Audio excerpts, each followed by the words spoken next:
Legszebb ország hazám az 5 világrész nagy területén.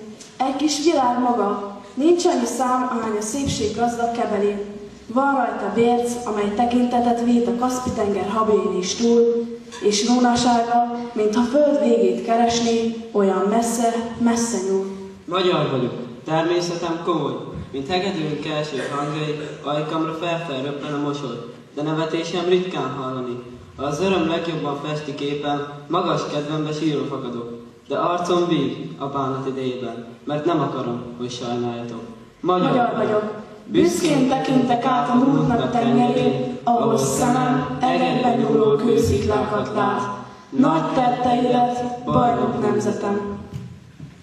A múltnak tengerén áttekinteni. A múlt tengerének egy cseppére emlékezni gyűltünk össze. 1848. március 15-e minden magyar ember szívében, lelkében ünnep.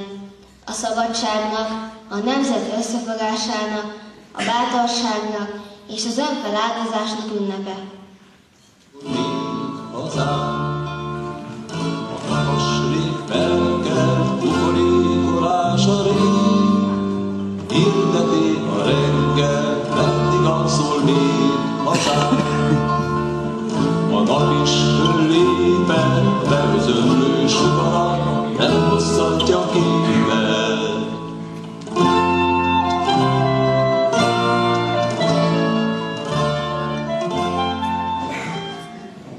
Szolgaságunk idejében minden ember csak beszél, mi valánk a legelsők, kik tenni mertünk a honért.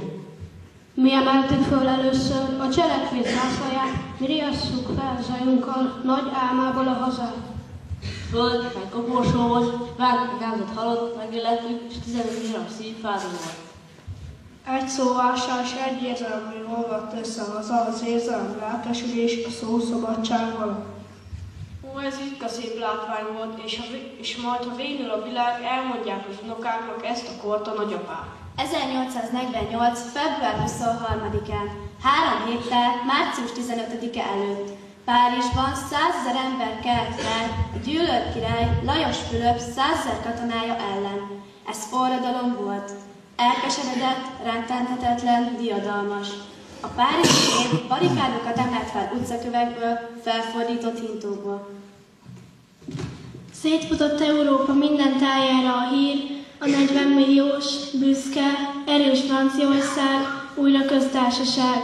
Ez a győzedelmes forradalom hírül adta, vége az önkényuralom korszakának, most indul rohamra Európa minden elnyomott népe, leigázott nemzete. Petőfi így fogadta a hírt. Ó, mikor én meghallottam, hogy Lajos Fülöpöt előzték és Franciaország köztársaság, egy Pesttől távoleső megyén utaztam, s ott egy fogadóban lepte, rohanta meg a hír, szívemet, fejemet, lelkemet, idegeimet.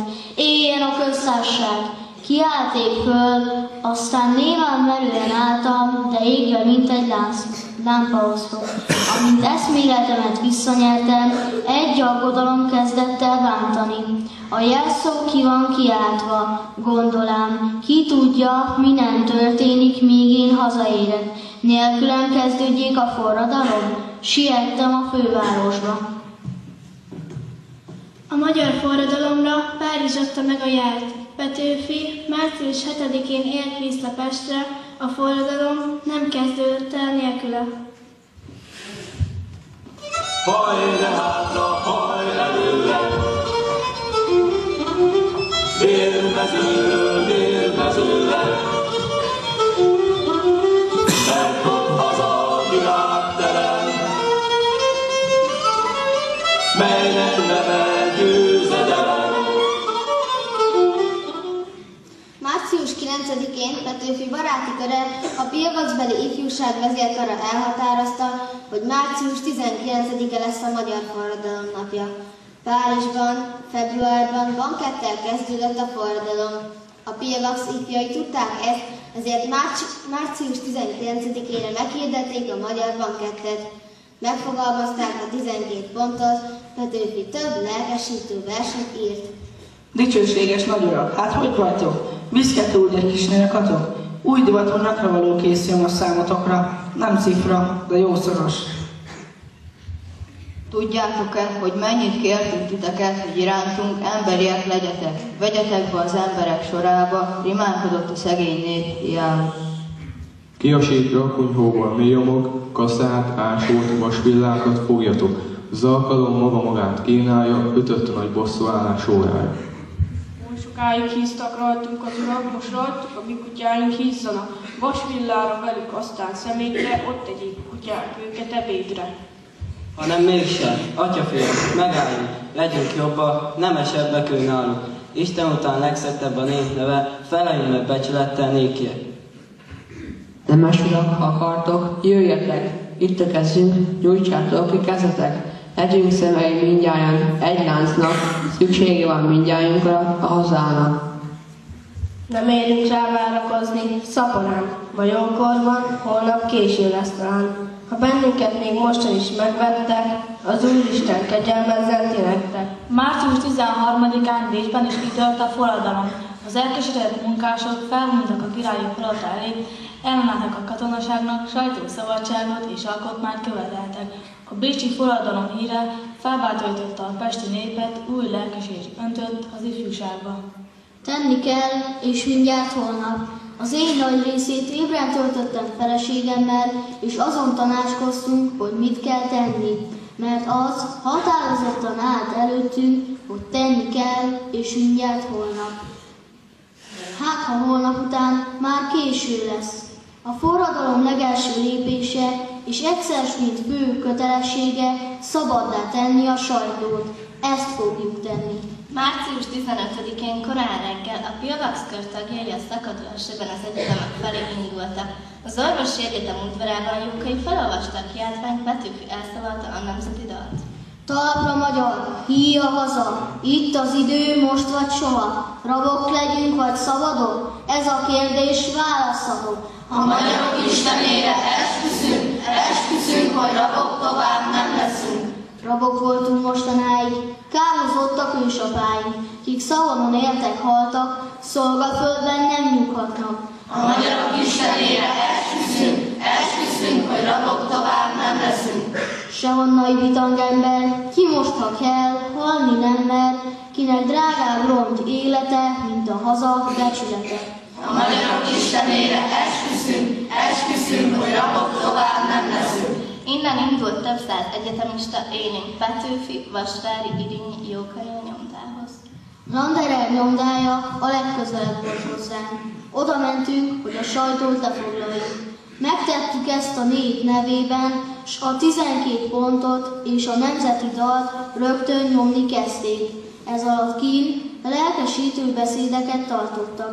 Délfelé elkészültek a nyomtatványok, s ezrenként osztattak szét a nép között, mely azokat részeg örömmel kapkodta. Attól a perctől, hogy a sajtó felszabadul, a pesti nép lett a forradalom ütőereje, s az ifjúság elvegyült a nép között.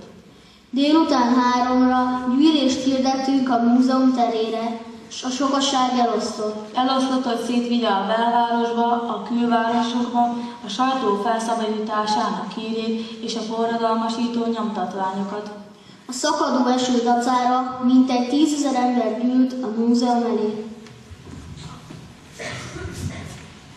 Kelj föl a vágyat kőpárnáiról, beteg meg zsibbad gondolat, kiálts föl érzés, mely nyögél elfojtott vérző szív alatt. Ó, jöjjetek ki, láncra vert rabok, lássátok a boldog dicső napot, s a hongra, mely sokát üt veletek, erőt, vigaszt és áldást hozzatok. Kelj föl a vágyat kőpárnáiról, beteg meg zsibbad gondolat, kiálts föl érzés, mely nyögél elfojtott vérző szív alatt. Ó, jöjjetek ki, láncra vert rabok, lássátok a boldog dicső napot, a honra, mely sokát üt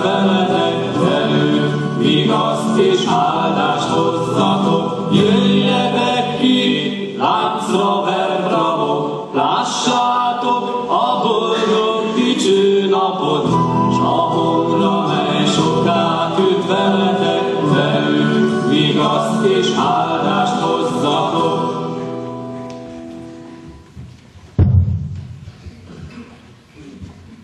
Ott állt a múzeum lépcsőjén Petőfi, Vasvári, Iréni mellett Nyári, a délelőtt még fejét csóválgató Alispán. Ott Klauzár Gábor, aki 24 órával előbb a forradalom elhalasztásának szószólója volt. Már ők is a forradalommal tartanak. Beszédek, gyújtó szónoklatok, rivalgó lelkesedés. Ez az erő, ez a 10 000-es tömeg már elég a hatalom központjának, a pesti városházának meghódítására. Odaindultak, betódul a tanácsterembe a tömeg, Irén az ifjakkal. Már 15 000-en vannak. Petőfi a városház ablakából tekintett le a tömegre, miközben a polgármester aláírta a 12 pontot, és felmutatta a sokaságnak. Szabad téren, szabad ég alatt, vécselőtt zúgó tengernek látszik felülről a nép. Óriási kitörése a lelkesedésnek. Egyszerre az a hír szárnyal, hogy katonaság jön. Körülnéztem, hogy az arcokat vizsgáljam, egyetlen ilyen arcot sem láttam. Minden ajkon kiáltás, fegyver, fegyver, Budára, Budára, a helytartó tanácshoz, Budára. Ez volt a forradalom következő logikus lépése. Így kellett cselekedni. A hídon már 20 000 ember vonult. A nagy méltóságú helytartó tanács sápat vala, és reszkedni méltóztatott, és 5 percnyi tanácskozás után mindenbe beleegyezett. A katonaságnak kiadatott a tétlenség iránti rendelet, a cenzúra eltöröltetett, Táncsics börtönajtaja megnyílt. A nép diadalmenetbe hozta Pestre a jobbágy felszabadítás apostolát, Táncsics Mihályt. A Nemzeti Színházban este Egressy, Petőfi barátja szavalta a nemzeti dalt. Fényesebben ászlám akar, jobban ékesíti akar, és mégis láncolni ide vele a magyarok istenére esküszünk, hogy rabok tovább nem leszünk. A magyar nép megint szép lesz, méltó régi nagy híréhez, mint rákeltek a századok, lemossuk a gyalázatot. A magyarok istenére esküszünk, hogy rabok tovább nem leszünk. Hol sírjaink domborulnak, unokáink leborulnak, és áldó imádság mellett mondják el szent neveinket. A magyarok istenére esküszünk, hogy rabok tovább nem leszünk. A Városháza tanácstermében pedig megkezdte munkáját a forradalom vezető szerve, a közbátorsági választmány. Ott ültek össze, s készítették Nyárival, Klauzállal együtt a további lépések tervét Petőfiék. Az első az volt, felfegyverezni a népet, az ifjúságot, szétküldött nyomtatványok útján tudatni az országról a pesti forradalom diadalát. Azért, hogy a szabadság vérben fürözti zászlaját, azért, hogy szent nevére árátlan és gazvíz kiáll, ne lássam, ó dicső hon, halványan arcodat, vagy drágán megfizessék e halványságodat. A sík a magyarok, fegyvert ragadjatok, hazánkat újra meg kell váltani. E drága földszínét borítsák szerte szét, a pártütőknek véres csontjai.